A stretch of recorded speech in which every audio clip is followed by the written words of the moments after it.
mis colegas se van a prolongar hasta el 30. Sin duda me van a convocar muchas veces y una y otra vez espero poder repetir esa palabra para mí clave. Artigas será Gardel, como dice Arocha, y espero que lo siga siendo siempre. No me molesta que lo sea, pero espero que una y otra vez complejidad como voz, como palabra, como concepto aparezca en el ruedo. Muchísimas gracias.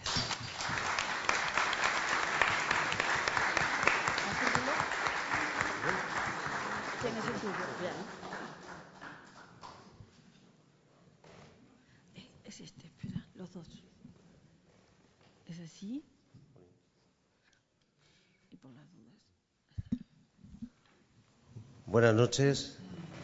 Quiero, en primer lugar, agradecer a la presidencia, a la Junta Directiva de este Ateneo, por la gentileza de invitarme a tomar parte en este coloquio. Supongo que lo propio de un Ateneo es, además, no solamente asistir a una conferencia unidireccional, sino también el producir un debate y el producir un intercambio de opiniones entre esa parte de la sala y esta otra, y espero que eso se produzca.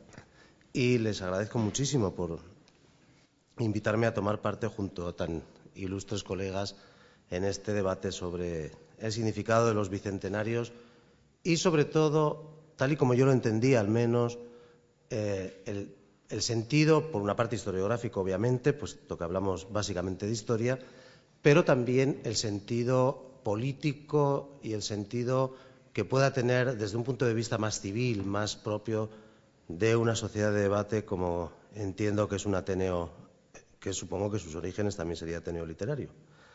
Por eso, en este sentido, yo voy a organizar mi intervención en el tiempo que tengo, que creo que es además un tiempo muy justo, porque lo que no se diga en 20 minutos, en 15 minutos, es que no era importante, seguramente, ¿no? Si no, ya se habría dicho.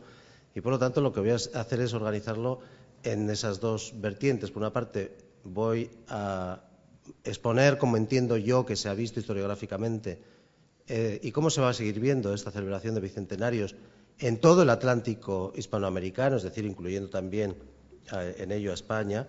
Y, por otra parte, cómo entiendo que deberíamos aprovechar desde el punto de vista político y, sobre todo, como decía, desde el punto de vista civil, esta apertura al debate que se nos ofrece para considerar algunas cuestiones que yo creo que son importantes en nuestro ámbito. Respecto de lo primero, de cómo lo veo yo desde el punto de vista historiográfico, ustedes pensarán que soy un optimista. Yo soy muy, muy optimista. Soy un optimista redomado.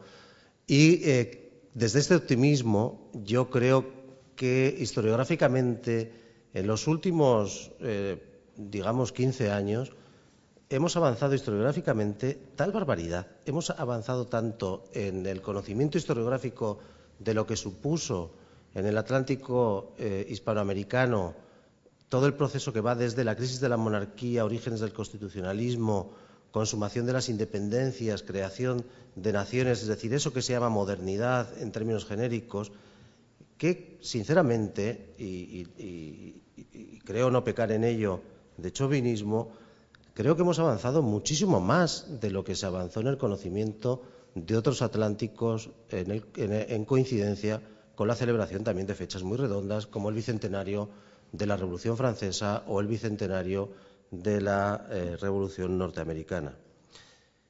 Y esto por un sentido, por una razón añadida, que también es un valor añadido en nuestro caso, porque contamos con diferentes historiografías que conjuntamente han ido produciendo este avance, como digo, de manera muy, muy significativa en los últimos 15 años. Yo creo que esto lo puedo explicar mucho mejor, lo puedo transmitir mucho mejor desde una experiencia autobiográfica. Yo soy un profesor de historia muy provinciano, de las provincias vascas, que lo voy a decir, de una universidad, digamos, más o menos reciente, que hace su tesis doctoral sobre, como no cabía de otra manera, sobre historia provincial local, sobre la historia de las provincias vascas en el contexto de la monarquía española, y que allá por los años 90 comienza a interesarse por los orígenes del constitucionalismo y posteriormente, a inicios de este siglo, por los orígenes del constitucionalismo en el contexto atlántico de la monarquía española. Esto tiene una razón, una explicación muy obvia, y es el hecho de que yo pertenezco, a diferencia de quien les va a hablar en último lugar aquí, Juan Marchena, a una especialidad que en la Academia Española se conoce como Historia Moderna o Historia Moderna y Contemporánea. Él, yo creo, si no me equivoco, que pertenece a una especialidad que es la Historia de América, en la cual desde el principio están interesados por la Historia de América. En la Historia Moderna y Contemporánea de España no, en mi época no. América contaba solamente en la historia moderna en la medida en que llegaba oro o en la medida en que el nombramiento de un virrey se tornaba problemático para la política de la monarquía, pero nada más. En la época contemporánea contaba hasta 1821 y en la medida en que aquella crisis y aquel proceso de independencia de los americanos había provocado un vaciamiento de las arcas españolas y, por lo tanto, la famosa crisis hacendística de 1817 y nada más. Dicho de otra manera, quien les habla tiene 50 años y cuando estudiaba en la universidad se le reprodujo, desde mi punto de vista ahora, un discurso que viene produciéndose desde la Ilustración española. Es decir, el discurso que considera que América es importante solamente a beneficio de inventario. Es decir, que América es relevante para España en la medida en que América contribuye a una gloria civilizatoria española o contribuye a una consolidación fiscal de la monarquía española en tiempos de crisis. El profesor Carlos Marichal lo tiene más o menos bien cuantificado. Durante la época de la crisis de la monarquía fueron, desde la Nueva España nada más, que 30 millones de pesos lo que llegaron a la península. Es decir, eso es lo que importa y el resto realmente no importaba. Y, por lo tanto, los historiadores de mi generación, quienes no tenían la fortuna de ser, como quien les va a hablar en último lugar, especialistas en historia de América, eran especialistas en una historia de España que al fin y al cabo se tornaba provinciana. Yo escribí un libro que se llama, lo mencionó la presentadora al enumerar mis libros, en el año 2000, es decir, anteayer, un libro que se llamaba Revolución de Nación, orígenes de la cultura constitucional en España, 1780-1812. Bueno, ese libro yo, nada más publicarlo, me fui a América a aprender historia de América y enseguida ese libro me pareció un libro tremendamente provinciano. Tremendamente provinciano en el sentido de que yo analizaba los orígenes del constitucionalismo español en una pequeña parte de lo que había sido el origen del constitucionalismo español y que se refería a una pequeña península de otra península un poquito más mayor que cuelga de Asia y que se llama Europa. En ese sentido es en el que yo creo que las cosas han cambiado muy notablemente, como digo, en los 10, 15 últimos años. Digamos, desde la publicación de la obra de François Xavier Guerra en adelante, y la obra de François Xavier Guerra, tengan presente que se recibe, se estudia, se analiza y se utiliza muchísimo antes en América que en la España peninsular. Solamente cuando eso en la España peninsular comienza a producir frutos es que se produce un cambio que yo creo que es muy notable. Hoy en día, si ustedes se hacen con cualquier libro que se publique actualmente en España y que tenga que ver con la crisis de la monarquía, es decir, el proceso de formación de juntas, los orígenes del constitucionalismo, los cambios políticos que se producen en la monarquía entre 1810 y 1826, yo creo, me corregirá Juan, pero yo creo que hoy en día sería imposible que ese libro no incluyera necesariamente varios capítulos sobre América. Esto no ocurría en la España de 1980 y del principio de los años 90 del siglo pasado. Es decir, este es un cambio que se ha producido muy recientemente.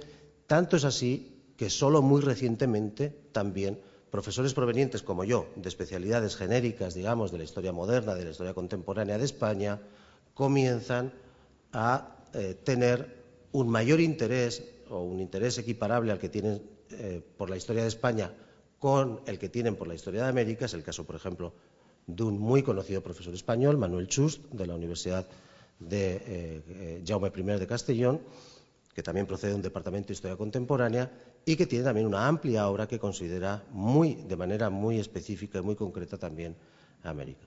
También en el sentido contrario, no era tan habitual que historiadores formados en academias americanas y con perspectiva muy americana y muy nacional respectiva de cada país americana, se interesaran tanto como para trasladarse a la otra parte de la antigua monarquía a estudiar los orígenes de este proceso. También aquí nos acompaña en la mesa un caso, el de Roberto Breña, que realizó su tesis doctoral en Madrid interesándose por los orígenes del liberalismo, no en México, no en España, no en Uruguay, sino los orígenes del liberalismo en un debate de dimensiones atlánticas. Yo creo que es uno de los primeros libros que se escribieron en este sentido, en el sentido de considerar que el debate sobre los orígenes del liberalismo, o se consideraba en términos atlánticos hispanos, es decir, en términos de considerar ambas partes de la monarquía, o no tenía ningún sentido porque seguía siendo, si no, hacer historia muy provinciana.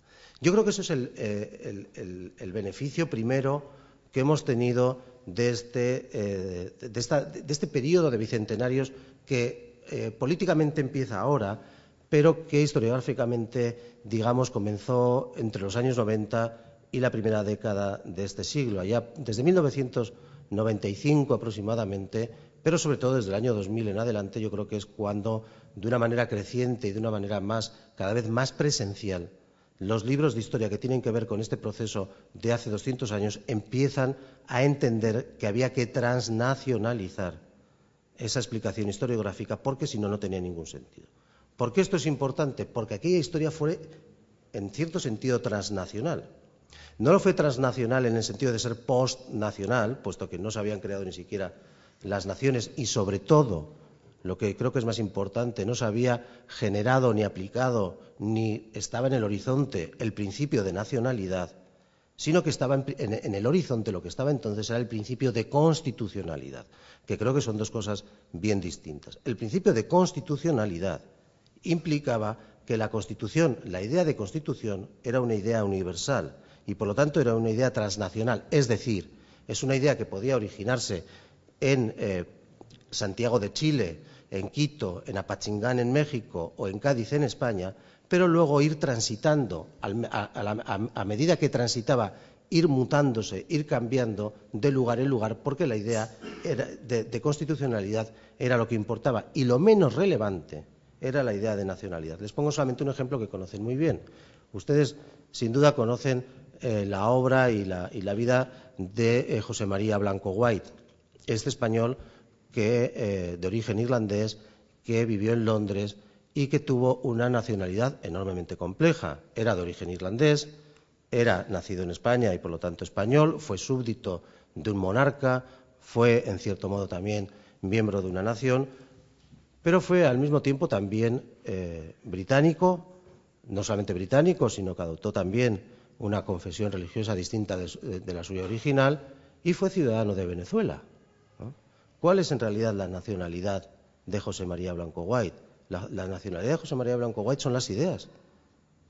Esa es su nacionalidad. Su nacionalidad es el principio de constitucionalidad, el principio de una idea constitucional muy básica que da exactamente lo mismo que se sustancie en la Junta Central o en su escrito para la Junta Central de Sevilla de 1809, en la Constitución de Cádiz, que él entendió que estaba, y justamente creo que estaba mal hecha, o en la Constitución de Venezuela o en el constitucionalismo británico.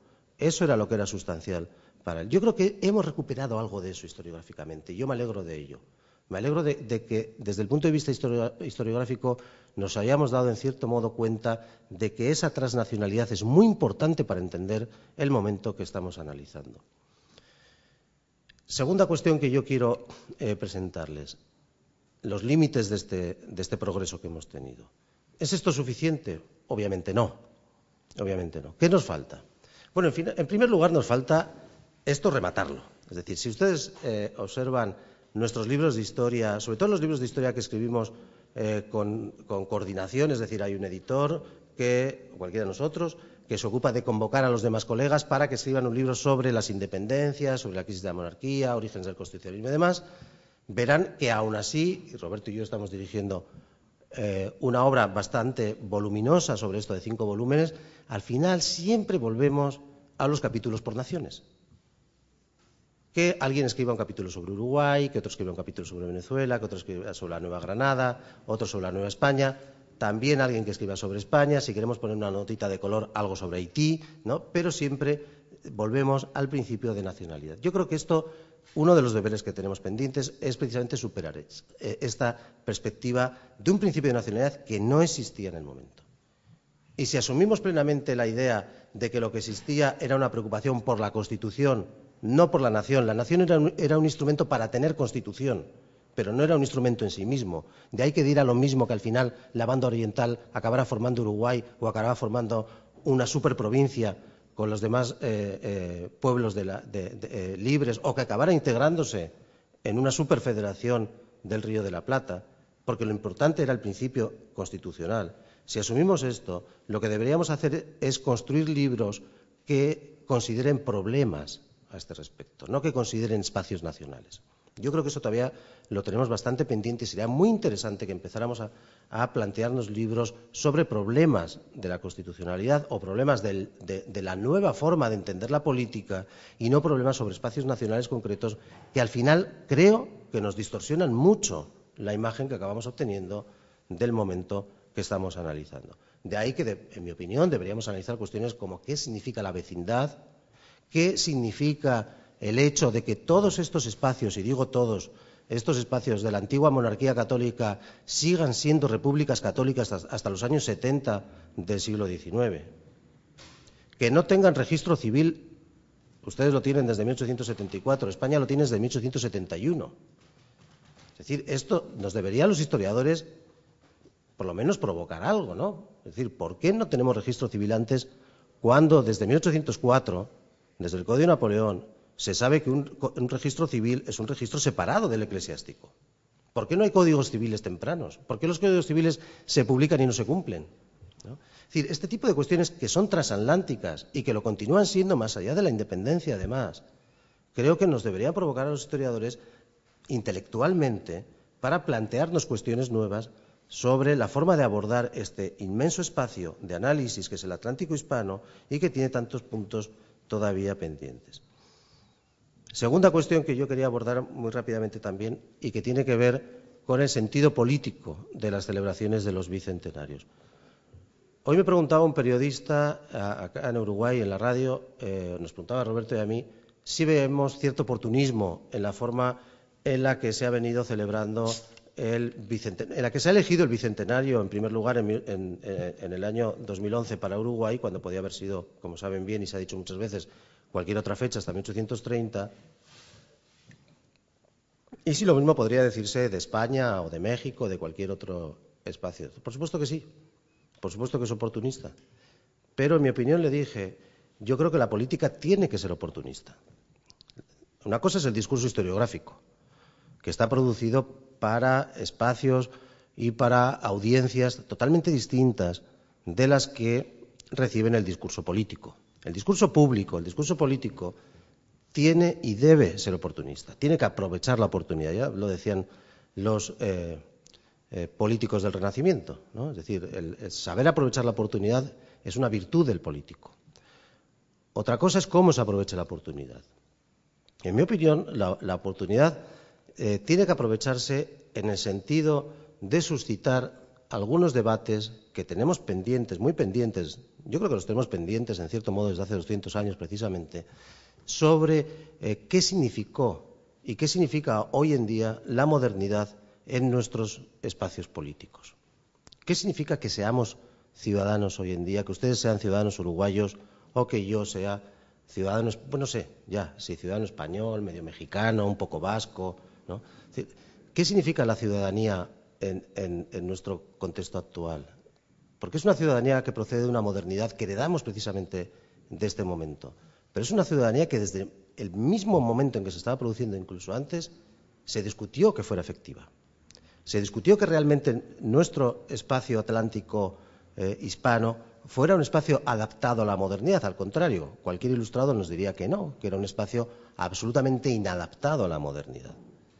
Pues bien, yo creo que discutir, por ejemplo, aprovechar la circunstancia, la oportunidad y, por lo tanto, ser muy oportunistas desde el ámbito público y lanzar debates a la sociedad muy claros sobre estas cuestiones de qué significa en nuestros días la ciudadanía, qué significa nuestro acceso a la modernidad, qué implica, de qué manera hemos sido modernos en este Atlántico como decía también Roberto en esa entrevista, ¿qué relevancia tiene el hecho de que dentro de esa modernidad haya ido a quien le ha ido mucho mejor y a quien le ha ido mucho peor? A quien le ha ido mejor muy recientemente, ahora ya no tanto, como a España, a quien le ha ido peor, ahora parece que mejor, como América Latina. Dentro de los espacios interiores, a quien le ha ido muchísimo mejor, la clase blanca, educada, letrada, y a quien le ha ido mucho peor, las castas de otros colores, las personas de otras razas, que obviamente no les ha ido la modernidad, ni muchísimo menos también. Yo creo que todos esos son debates que hay que replantear, que hay que relanzar y que, obviamente, el hombre público o la mujer pública, en el sentido moderno de la palabra, tiene que lanzar a la sociedad y tiene que aprovechar con absoluta oportunidad el momento que le brinda el hecho de que más o menos se cumplen 200 años de algo importante. Que sea 2011 o que sea 2028 o 2030, yo creo que sinceramente creo que es menos relevante que el hecho de abrir un debate público que tiene su relevancia. Y en ese debate público también se tienen, creo, que reconsiderar roles y reconsiderar papeles respectivos. Y voy a terminar con una cuestión de nuevo historiográfica que no puedo dejar de mencionar. El año que viene, en el 2012, España va a celebrar, y supongo, hombre, no muy por todo lo alto, como decía ayer, porque nos pilla un poco apretados de cartera, ¿no? Nos pilla un poco mal de dinero en estos momentos, pero celebrará, no cabe duda, España el bicentenario de la Constitución de Cádiz.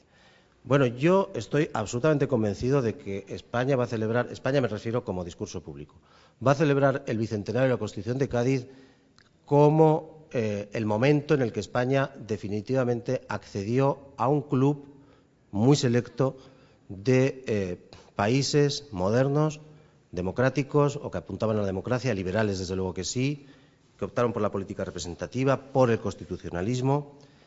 Pero me da la impresión también de que dentro de la celebración española, y esto muy historiográficamente también, no solamente desde el ámbito del discurso público, sino lo que me preocupa mucho más, desde el ámbito del discurso historiográfico especializado, también creo que se va a lanzar, porque se está haciendo ya y se lleva haciendo varios años, la idea de que esa Constitución española abrió América Latina al constitucionalismo. Bueno, yo creo que si aceptamos este tipo de interpretaciones estamos exactamente volviendo al mismo punto en el que en 1821 los últimos diputados americanos que hubo en las Cortes de Madrid dijeron hasta luego, nos vamos a nuestra casa porque con ustedes es imposible, ¿no? Es decir, estaríamos reproduciendo un discurso, diríamos, de colonialismo historiográfico, incluso de colonialismo constitucional, que creo que nos hace muy poco favor.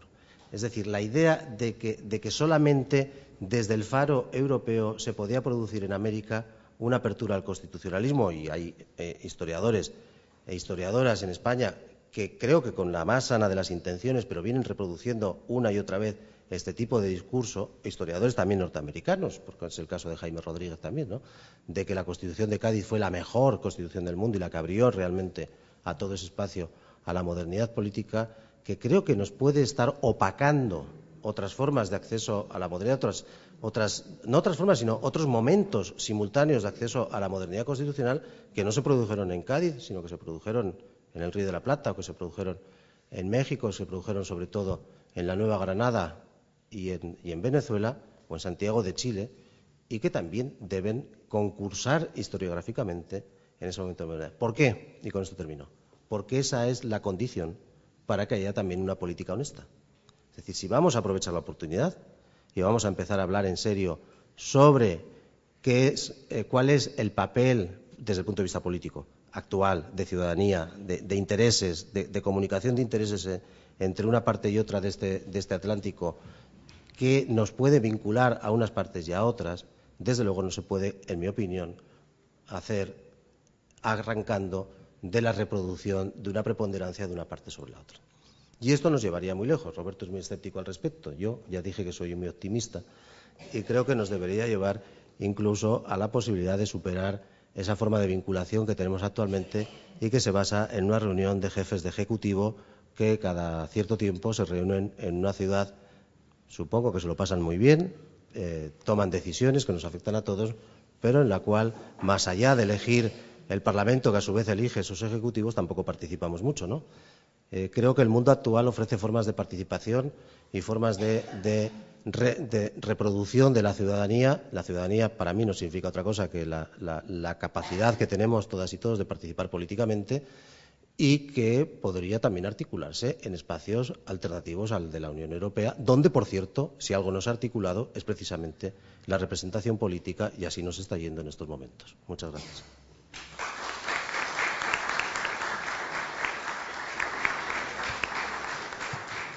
Esto es para la tele.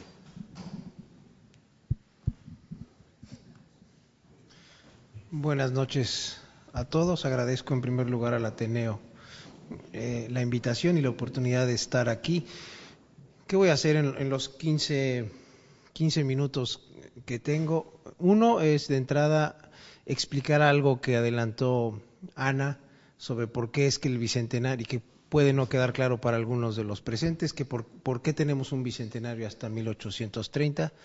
Y después de hacer eso, que me tomará un par de minutos, lo que voy a hacer es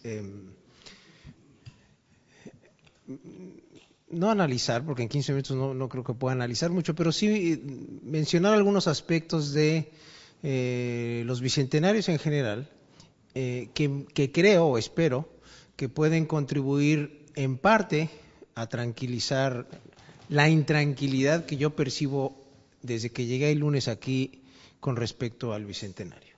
Una intranquilidad que, adelanto desde ahorita, está justificada, sin duda, pero que quizás conociendo otras experiencias esa intranquilidad pueda ser menor. Primero, la cuestión de por qué bicentenario es hasta el 2030, la razón es muy simple. Si ustedes consideran inicios de procesos independentistas, y a esto de independentistas pónganles comillas, por supuesto, porque no iniciaron como procesos independentistas. Pero si ustedes consideran eso, si ustedes consideran batallas importantes, si ustedes consideran muertes de ciertos próceres, si ustedes consideran documentos constitucionales, y si ustedes consideran en última instancia, digamos, consumaciones de procesos independentistas, prácticamente no hay un año, hay por ahí un par de años creo, en los que América Latina no va a celebrar algo de aquí al 2030. ¿Y por qué pongo 2030 como año final? No lo pongo por el caso uruguayo, lo pongo porque en el 1830 murió Simón Bolívar, y yo creo que si hay una fecha que se puede considerar como punto final, y ya ahorita voy a decir algo sobre un poco la ociosidad de estar buscando puntos de inicio y puntos de final en puntos finales en la historia, pero antes de decir eso, lo que tengo que decir con respecto a 1830 es que si hay una fecha, no tanto una fecha, un evento que puede ser que marque el final de los afanes, de los esfuerzos, de los desvelos de los americanos durante el primer cuarto del siglo XIX, yo creo que la muerte de Simón Bolívar es una muy buena fecha para poner una especie de punto final, y lo digo con toda conciencia, una especie de punto final a las conmemoraciones bicentenarias. Entonces, esa es la razón por la cual básicamente vamos a tener un largo proceso conmemorativo, ¿no? Contando a partir de este año, prácticamente 2 décadas. Entonces, el festejo conmemorativo va para largo en América Latina. Ahora, en cuanto a esto que creo que puede contribuir a tranquilizar un poco la desazón que yo percibo en Uruguay, es que los puntos de inicio de cualquier proceso histórico, no solamente de un proceso emancipador o de independencia, siempre es una cuestión historiográficamente muy difícil, ¿no? Digamos, muy inasible, muy huidiza, como lo quieran ustedes denominar. No es casual que no hay, o sí hay, pero habrán pocos. Ustedes pueden tomar algunos de los ensayos historiográficos más importantes del siglo XX. ¿No? El que yo considero en este caso es uno que me sirve particularmente bien para lo que quiero decir, que es la apología por la historia del historiador francés Bloch, que es ya viejo, es de 1944, pero si hubiera que hacer una lista, digamos, de los 5 textos quizás más importantes, ensayitos historiográficos más importantes del siglo XX sobre historia e historiografía, sin duda el Apología por la Historia figuraría. Bueno, ahí en el primer capítulo hay un apartado que se llama, y esto siempre lo menciono porque el título me parece muy revelador, se llama El ídolo de los orígenes, ¿no? Y lo que nos dice Bloch ahí es justamente que es